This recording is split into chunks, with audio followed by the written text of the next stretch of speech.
United Kerala സ്റ്റോറീസിൻ്റെ മറ്റൊരു എപ്പിസോഡിലേക്ക് സ്വാഗതം. ഇന്ന് നമ്മുടെ അതിഥിയായിട്ടുള്ളത് ശ്രീ റഷീദാണ്. അദ്ദേഹം ഒരു റെസ്റ്റോറൻറ്റ് ഹോസ്പിറ്റാലിറ്റി രംഗത്ത് ഒരു ഓണ്ടർപ്രണറാണ്. പുള്ളിയുടെ കൂടുതൽ വിശേഷങ്ങൾ ചോദിച്ചത്. നമസ്കാരം. Thank you. അപ്പോൾ എങ്ങനെയാണ് ഈ ബിസിനസ് രംഗം, അതായത് ഹോസ്പിറ്റാലിറ്റി റെസ്റ്റോറൻറ്റ് ഫീൽഡിലേക്കുള്ള ഒരു ബിസിനസ്സിൻ്റെ ഒരു തുടക്കം എങ്ങനെയാണ്? അതിലാണോ എക്സ്പീരിയൻസ് ഉള്ളത്? ഞാൻ പഠിച്ചത് ഹോട്ടൽ മാനേജ്മെൻ്റ് ആണ്. പിന്നെ നാട്ടിൽ വർക്ക് ചെയ്തിട്ടുണ്ടായിരുന്നു കുറച്ചു കാലം. അത് കഴിഞ്ഞ് ഇപ്പോൾ UK എത്തിയിട്ടൊരു 23 ഇയേഴ്സ് ആയി. 23 ഇയേഴ്സ്. അപ്പോൾ ഇവിടെ പല മേഖലകളിലും വർക്ക് ചെയ്തിട്ടുണ്ട്. റെസ്റ്റോറൻറ്റ്സ് ആയാലും ശരി, പബ് ആയാലും ശരി, അങ്ങനെ പല ഹോട്ടൽസ്, പബ്സ്, അങ്ങനെ പല റെസ്റ്റോറൻറ്റ്സിലും വർക്ക് ചെയ്തിട്ടുണ്ട്, പല മേഖലകളിലും വർക്ക് ചെയ്തിട്ടുണ്ട്. അങ്ങനെയാണ് ഒരു റെസ്റ്റോറൻറ്റ് സ്റ്റാർട്ട് ചെയ്യാന്നുള്ളൊരു കൺസെപ്റ്റിലോട്ട് വന്നത്. അങ്ങനെ ഇപ്പം നമ്മളിപ്പോൾ ഒരു കാഫേ ദിവാലി എന്ന് പറഞ്ഞ റെസ്റ്റോറൻറ്റ് ഓൾറെഡി റണ്ണിങ് ആണ്. അതൊരു 10 വർഷമായി. ഇപ്പോൾ 10 വർഷം. ഹൈലി റെപ്യൂട്ടഡ് ആണ്, എല്ലാവർക്കും പിന്നെ ഇംഗ്ലീഷുകാരൊക്കെ ഒരു ഫേവറേറ്റ് റെസ്റ്റോറൻറ്റ്സ് ആണ്. അപ്പൊ അങ്ങനെയാണ് ഇങ്ങനെ ഒരു കൺസെപ്റ്റ് ആയിട്ട് മുന്നോട്ട് വന്നത്. അപ്പൊ ഇവിടെ റെസ്റ്റോറൻറ്റ് ഫീൽഡിലുള്ള എക്സ്പീരിയൻസ് എന്ന് പറഞ്ഞു കഴിഞ്ഞാൽ ഇന്ത്യൻ റെസ്റ്റോറൻറ്റുകളാണോ അതോ ബ്രിട്ടീഷ് റെസ്റ്റോറൻറ്റ്? അങ്ങനെ ഞാൻ എല്ലാ മേഖലയിലും വർക്ക് ചെയ്തു. എല്ലാ റെസ്റ്റോറൻറ്റ്സിലും ഇന്ത്യൻ റെസ്റ്റോറൻറ്റ്സിലാണ് സ്റ്റാർട്ട് ചെയ്തത് ഇവിടെ വന്നിട്ട്. പക്ഷേ അതിനുശേഷം ഞാൻ പബ്ബായാലും ശരി, proper English cuisines, air rosettes, Michelin stars, അങ്ങനത്തെ പല റെസ്റ്റോറൻറ്റ്സിലും ഹോട്ടൽസിലും വർക്ക് ചെയ്തിട്ടുണ്ട്. ഓക്കെ. പിന്നെ ഈ ഫ്രൈഡ് ചിക്കൻ എന്ന് പറഞ്ഞപ്പോൾ ചിക്ടേൽസ് ഒരു ഫ്രൈഡ് ചിക്കൻ ആണല്ലോ ബേസിക്കലി. ഫ്രൈഡ് ചിക്കൻ എന്ന് പറയുന്ന ഒരുപാട് ബ്രാൻഡുകളുണ്ട് നിലവിൽ. അതായത് ഇപ്പം മക്ഡൊണാൾഡ്സ് ഉണ്ട്, പിന്നെ KFC ഉണ്ട്, ഒരുപാട് ബ്രാൻഡുകളുണ്ട്. അപ്പോൾ ഫ്രൈഡ് ചിക്കൻ എന്ന് പറഞ്ഞ് ഒരു ഇതിലേക്ക് വരാനുള്ള അത് നമ്മൾ പെട്ടെന്നെടുത്തൊരു തീരുമാനമാണോ അതോ? അല്ലല്ല, ഇത് ഒരുപാട് തോട്ടിന് ശേഷം ഉണ്ടായൊരു സംഭവമാണ് ഈ ചിക്ടേൽസ് എന്നുള്ളൊരു സംഭവം. അപ്പോൾ എനിക്കൊരു വിശ്വാസം ഉണ്ടായിരുന്നു, ഇതൊരു പിന്നെ ജസ്റ്റ് ഒരു ഫ്രൈഡ് ചിക്കൻ അല്ല നമ്മൾ കൊടുക്കുന്നത്, നമ്മളൊരു എക്സ്പീരിയൻസ് ആണ്. നമ്മുടെ പിന്നെ സിഗ്നേച്ചർ മാരിനേഷൻ, നമ്മുടെ ബോൾഡ് ഫ്ലേവേഴ്സ്, ഇന്റർനാഷണൽ ഫ്ലേവേഴ്സ്, എല്ലാ ഐറ്റംസ്. അപ്പോൾ ഇത് ജസ്റ്റ് ഒരു 1 day 2 days ഉണ്ടായതല്ല. ഞാനൊരു 2-3 years ആയിട്ട് ഇതിൽ 3 years എടുത്തിട്ടാണ് ഈ റെസിപ്പിയും റിസർച്ചും കാര്യങ്ങളൊക്കെ ചെയ്തിട്ടാണ്. കുറേയധികം ട്രയൽ ആൻഡ് എറർ ഒരുപാട് ഒരു ഞാൻ പറഞ്ഞില്ലേ, പിന്നെ നമ്മൾ ഒരുപാട് ചിക്കൻ പൊരിച്ചിട്ടുണ്ട്. ജസ്റ്റ് ഒരു ചിക്കൻ മാത്രമല്ല, നമ്മുടെ ഒരു ഫ്രൈഡ് ചിക്കൻ അല്ല. അപ്പം നമ്മൾ മെത്തേഡ് ഉണ്ടല്ലോ, കുക്കിംഗ് മെത്തേഡ്, അതുപോലെ ഇതൊരു സയൻസ് ആണ്.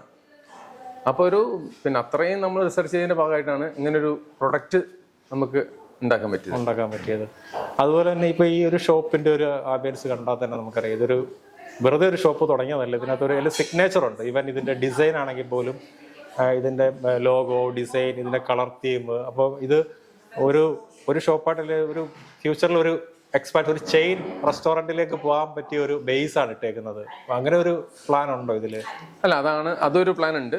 പക്ഷെ നമുക്ക് ആദ്യം ഒരു റെസ്റ്റോറൻറ്റ്സിനെ സക്സസ് ആക്കി എടുക്കുക എന്നുള്ളതാണല്ലോ മെയിൻ. നമ്മൾ ആ ഒരു ചിന്ത ആദ്യം ഉണ്ട്. പക്ഷെ ഇതിനെ എങ്ങനെയെങ്കിലും സക്സസ് ആയി എടുക്കുക എന്നുള്ളതാണ് ഫസ്റ്റ് സ്റ്റെപ്പ്. അപ്പം അതിന് വേണ്ടിയിട്ട് നമ്മൾ ഒരുപാട് ഹാർഡ് വർക്ക് ചെയ്തിട്ടുണ്ട്. അപ്പം നമ്മുടെ ഈ ഡക്കോയിൽ അത് അറിയാൻ പറ്റും നമുക്ക്.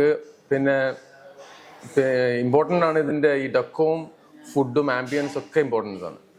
അപ്പോൾ അതിനുവേണ്ടി നന്നായിട്ട് ഹാർഡ് വർക്ക് ചെയ്തിട്ടുണ്ട്. പിന്നെ മെയിനായിട്ട് നമ്മൾ ഇൻപുട്ട് ചെയ്തിരിക്കുന്നത് ഈ റെസിപ്പീസിലും ഈ ക്വാളിറ്റി ഓഫ് ഫുഡും. പിന്നെ നമ്മൾ സാധാരണ ചിക്കൻ ഷോപ്പല്ല, ഇതൊരു ഫ്രഷ് ചിക്കനാണ് ഇവിടെ യൂസ് ചെയ്യുന്നത്, ഫ്രോസൺ അല്ല. പല റെസ്റ്റോറൻറ്റ്സിൽ നമ്മൾ കണ്ടിട്ടുണ്ട്. ഇപ്പോൾ സാധാരണ റെസ്റ്റോറൻറ്റ്സിൽ പോയി കഴിഞ്ഞാൽ ഒരുപാട് ഫ്രോസൺ ഫുഡ്സ് ആണ് നമുക്ക് കിട്ടുക. അവർ ജസ്റ്റ് അതിനെ ഫ്രൈ ചെയ്ത് തരുന്നുള്ളൂ. പിന്നെ അതുപോലെ തന്നെ പിന്നെ സ്പൈസസും നമുക്ക് വാങ്ങിക്കാൻ കിട്ടും. സ്പൈസസ് ഒക്കെ ജസ്റ്റ് മിക്സ് ചെയ്തിട്ട് കൊടുക്കുക സാധാരണ റെസ്റ്റോറൻറ്റ്സ്. പക്ഷെ ഇതിന്നൊക്കെ വ്യത്യസ്തമാക്കിയിട്ട് നമ്മുടെ ഓൺ സ്പൈസസ് സോഴ്സ് ചെയ്യുകയാണ്. നമ്മുടെ സിഗ്നേച്ചർ റെസിപ്പീസ് ആണ് നമ്മൾ യൂസ് ചെയ്യുന്നത്. പിന്നെ ബോൾഡ് ഫ്ലേവേഴ്സ് ആണ് നമ്മൾ ഉറപ്പുണ്ടായിരുന്നു. നമുക്കൊരു പിന്നെ മെയിനായിട്ട് നമ്മൾ ടാർഗറ്റ് ചെയ്തത് ഇന്റർനാഷണൽ കസ്റ്റമേഴ്സിനെയാണ്. ഇന്റർനാഷണൽ ഫ്ലേവേഴ്സ് ആണ് നമ്മൾ യൂസ് ചെയ്തിരിക്കുന്നത് മാക്സിമം. ഒരു ബേസ് അപ്പൊ മറ്റു രാജ്യങ്ങളിലേക്ക് പോകുമ്പോൾ ഓരോ രാജ്യത്ത് ഓരോ ടേസ്റ്റുകളല്ലേ? അപ്പൊ അത് നമ്മളൊരു ഒറ്റ ഒരു ടേസ്റ്റ് ആണോ ഫോളോ ചെയ്യുന്നത്, അതോ എങ്ങനെയാണ്? അല്ലല്ല, ഓരോ രാജ്യത്തും ഓരോ ആൾക്കാർക്കും അവരുടെ കൾച്ചറും അവരുടെ ടേസ്റ്റും വ്യത്യാസം ഉണ്ടാവുമല്ലോ. അപ്പൊ അതിനനുസരിച്ചിട്ട് ഇപ്പൊ നമ്മൾ ഫോർ എക്സാമ്പിൾ ഇപ്പൊ നമ്മൾ പിന്നെ GCC കൺട്രീസിൽ പോവാണെങ്കിൽ അവിടുത്തെ ഫ്ലേവേഴ്സ് ടോട്ടലി ഡിഫറെന്റ് ആയിരിക്കും. അപ്പൊ നമ്മൾ അവിടെ പോയിട്ട് അതായിട്ടൊരു പിന്നെ നമുക്ക് നമ്മുടെ റെസിപ്പിയിൽ ചെറിയൊരു മാറ്റം വരുത്തേണ്ടി വരും. എന്തെങ്കിലും ഒരു രീതിയിലുള്ള ചേഞ്ച്, അവിടുത്തെ ക്ലൈമറ്റും കാര്യങ്ങളും ഒക്കെ ആയിട്ട് ബന്ധപ്പെട്ടിട്ട്. ചിലർക്ക് സ്പൈസസ് ആണ് കൂടുതൽ ഇഷ്ടപ്പെടുക. ഓരോ രാജ്യത്തും ഓരോ പോലെയാണ്. ഇപ്പൊ നമ്മളിപ്പോ ഇന്ത്യൻ കൾച്ചർ വെച്ചിട്ട് ഇന്ത്യയിൽ പോകണമെങ്കിൽ നമുക്ക് ഈ ഫ്ലേവേഴ്സ് ആയിട്ട് അവിടെ പോയി കഴിഞ്ഞാൽ ചിലപ്പോൾ അവർക്ക് ഇഷ്ടപ്പെട്ടെന്ന് വരില്ല. അപ്പോൾ മെയിനായിട്ട് പിന്നെ നമ്മൾ ഈ ഫ്ലേവറിൽ ഇമ്പോർട്ടൻസ് കൊടുക്കുന്നത് കൊണ്ട് തന്നെ നമ്മുടെ ഫുഡ് അവിടെ എത്തിക്കഴിഞ്ഞാലും ആ രാജ്യക്കാർക്കും കൂടി അത് അക്സെപ്റ്റബിൾ ആയിരിക്കും.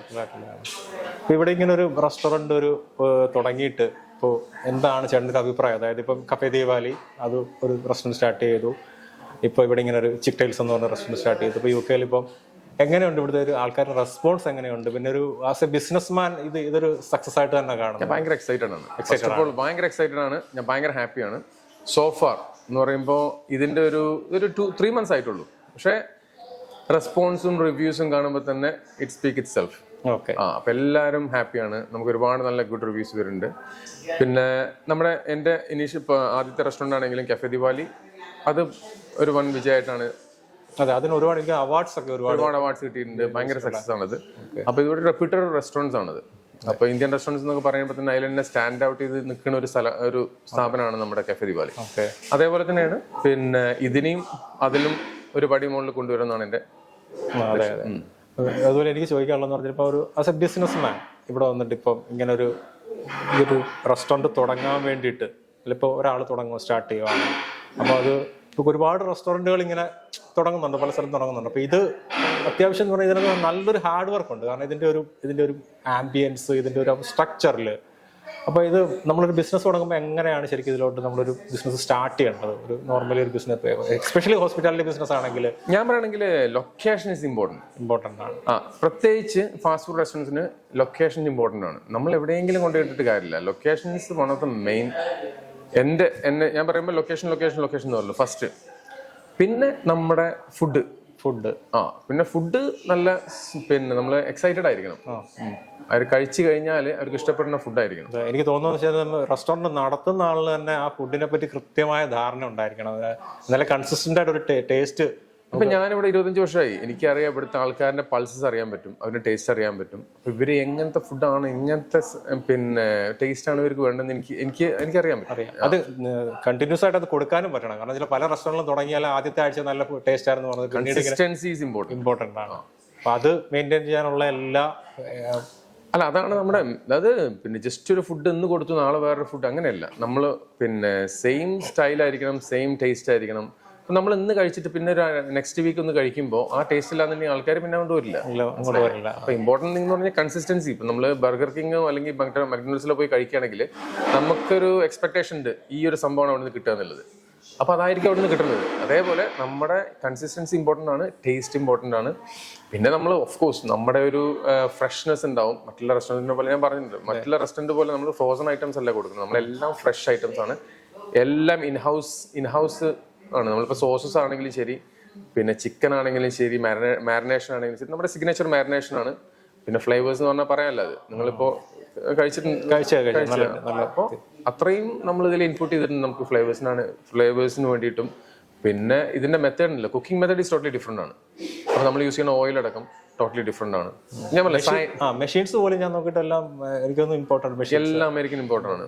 നമ്മൾ ഈ ഫ്രൈ മാസ്റ്റർ എന്ന് പറഞ്ഞൊരു സംഭവം ഉണ്ട്. അത് പിന്നെ ചില ഫ്രൈസ് നമുക്ക് ഇവിടെ കിട്ടില്ല. അപ്പൊ നമുക്ക് നമ്മൾ ഡിസൈൻ ചെയ്ത സാധനം എന്ന് പറയുന്നത് അമേരിക്കയിൽ നിന്ന് ഇമ്പോർട്ട് ചെയ്ത സാധനങ്ങളാണ്.